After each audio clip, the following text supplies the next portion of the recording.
Hello and welcome to Anime Collector. This video is the second part of a three-part summary recap of the 2020 anime series Monster Girl Doctor. If you haven't seen the first part, click on the I button, and spoilers are coming for the rest of the audience. After saving harpies, Dr. Thulhi requests Dr. Glenn to go to a harpy village to provide medical aid for the people there. So he heads to the village with Saphi on a carriage, which Tisalia pulls. She gets tired while tracking up the mountains and stops to rest along with her two attendees. Suddenly, Tisalia is nearly hit by an avalanche, but her attendees duo steps in time to shield her with their bodies. Tisalia is saved, but Kay and Lorna receive injuries. Kay's are worse, and she even struggles to stand up. Fortunately, the men from Harpy's village arrive and literally save the day by escorting Kay to the village. The rest of the quad soon arrives in the village, where they are warmly welcomed by the village's elderly. Kay's already been taken to the guest room for bed rest. While Tisalia wraps up a meeting with the elderly, Glenn goes to examine Kay.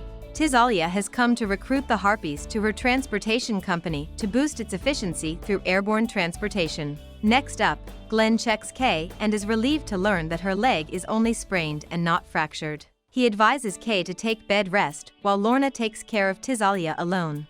After that, Dr. Glenn checks up on the village's residents in his temporary clinic and helps them with their problems. The Harpy girls that Glenn rescued also visit the clinic to thank him, but Illy doesn't want to see him for some reason. After his work session, Glenn walks to the riverfront, where he encounters Lorna, who is lost in reverie.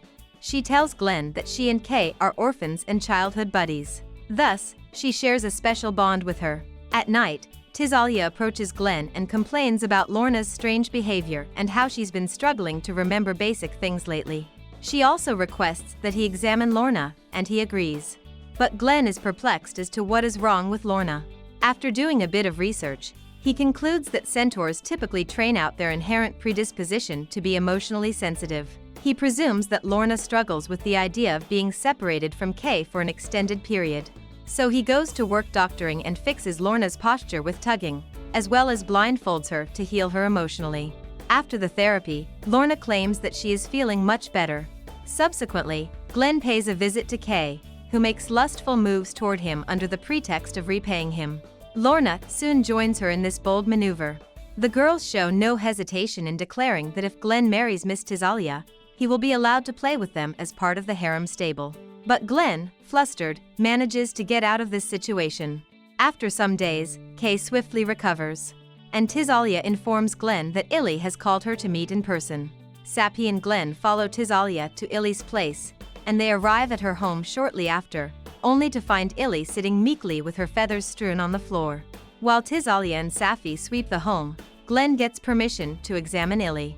He notices her wings are molting, a biological process for the seasonal loss of feathers. She is troubled and believes she is seriously ill. But when Glenn concludes she is not sick, she lashes out at him and even attacks him, but Tisalia intervenes and protects him. Overwhelmed with emotions, Illy runs out of her house. Tisalia then heads to have a personal meeting with Illy, who professes her ambition to become a gladiator like Tisalia. Tisalia claims that being a warrior takes etiquette, which Illy lacks, as she called her savior, Glenn, a charlatan. Then Tisalia challenges her to a duel, which, of course, Tisalia wins, but with the scars Illy left on her face. Tisalia then returns to the clinic and speaks with Glenn about Illy's escapist behavior, which is making her feel like an outcast in the village. She also gives Glenn Illy's fetched feather. Later, the trio sets out to collect Illy's feathers all over the village, where Saphi and Tisalia vie for Glenn's attention. Aside from their differences, Tisalia feels the village's climate is hostile to Lamias and advises Glenn on taking care of Saphi. Meanwhile, a rustic harpy reports to the trio of Illy's disappearance, prompting them to search for her until nightfall. They ultimately spot her on a tree thanks to Saphi's ultraviolet eyes. Glenn approaches Illy, but she is too anxious to listen. He discloses that she is undergoing severe molting as she is hitting puberty. Here he also reveals the exciting fact that Illy is a descendant of the legendary Phoenix, which means she will grow magnificent wings. Elsewhere, Dr. Thulhi is speaking with Scotty and says she was aware of Illy's condition but did not inform Glenn because she wanted him to figure it out for himself. Illy grows beautiful wings in just a few days and is eager to show them off to everyone. Tisalia claims that Illy's escapist behavior has been erased after learning about her progenitor. Moreover, she will be reborn with new vibrant wings over and over again, owing to the blood in her veins. The next day, Illy breaks into Glenn's clinic, all laced with arachne webbing. Glenn suggests she wash it off with hot spring water. Following that, other harpies from the village approach Glenn and express their dissatisfaction with the sticky substance. Glenn and Saphi then head off into the forest to reach the root of the problem. On their way, Saphi tells Glenn that her clothing is composed of arachne silk, which filters sunlight. While talking, Glenn gets caught in a web set by Aranya, who happens to be Saphi's friend and a fashion designer, nay, the best fashion industrialist in Lindworm. Aranya is laying traps to catch Illy since she heard about her phoenix's wings and wants to draw inspiration from them for her next creation. So the Dr. Dyad brings her to the village to meet Illy, which turns out to be a bad idea since Aranya creeps Illy out by eagerly demanding to examine her wings. Illy flees into the wilderness, chased by Aranya. Meanwhile, Tisalia encounters Glenn and complains about Aranya drenching her in the sticky substance on her way back through the forest. Strangely, Saphi walks away from the talk, and Tisalia worries aloud to Glenn if the cold weather in the village is weakening Saphi. She suggests giving Saphi a break from work, and he does so. Then, Aranya visits the clinic and complains of a headache to Glenn while Saphi is on hiatus, enjoying the hot spring. Glenn examines her and reports that she is in good health. Aranya offers to go for a walk, and our nice doctor agrees. He has no idea that Aranya, the bitch, Arachne, has laid a trap for him. When they reach the inner forest, Glenn gets entangled in a web trap, and Aranya makes a move on him while revealing her tainted beliefs about friendship and romance.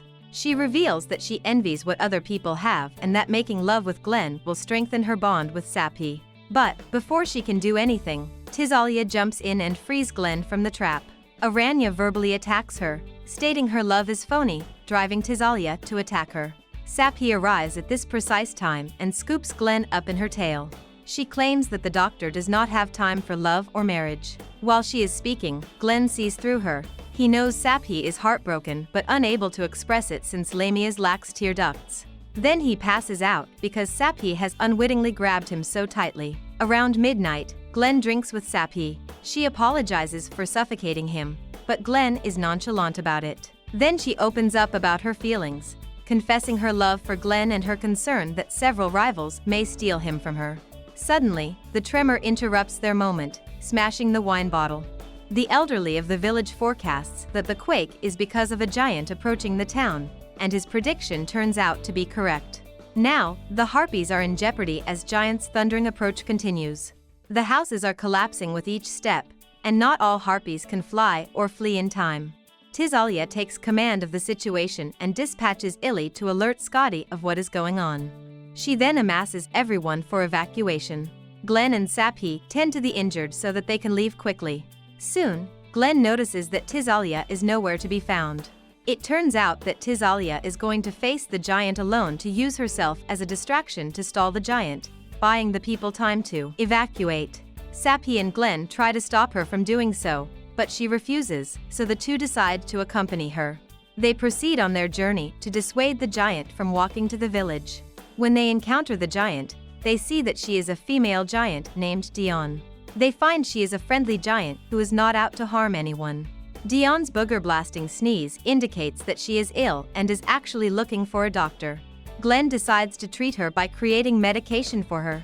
The villagers also chip in to aid her and construct a stretcher for her, while Aranya sews clothes to keep Dion's body warm in the cold weather. After finishing their job in the village, the Dr. Dyad returns to Lindworm, where Lady Scotty invites them to the Mermaid Water Show. Lady Scotty expresses her delight at what Glenn is doing before proceeding to the high platform to deliver a speech. She emphasizes the monster-humans' unity before passing out in front of the audience. The episode ends there, and we'll be returning with a summary of the following episodes, so hold your horses and subscribe to our channel to keep up with the latest. See you in the next video.